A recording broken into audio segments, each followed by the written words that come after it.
Okay. Hi, I'm Carla. Hi, I'm Sam. Sorry we couldn't make it to the presentation today. We were in charge of doing the parent feedback form and we're going to speak a bit about that now. The questionnaire we devised for parents. It will be handed out at performances and after sessions. However, parents do not come in very often to pick their children up.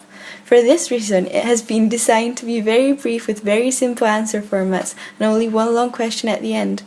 The aims of PYCP have been taken into account in order to be able to measure impact correctly. To try reach a greater number of parents, we propose the increased use of the PYCP Facebook page. This is a great platform to connect with parents that don't come into the centre often. Currently, they get a maximum of 1 view per week. To alter this, they should regularly post updates, events, photos, and videos. Following conversations with PYCP staff, there will be a person responsible for the daily updating of the page. Informal feedback can be gathered from opinion polls and status updates. Okay, that's all. Thank you for listening. Bye. Bye.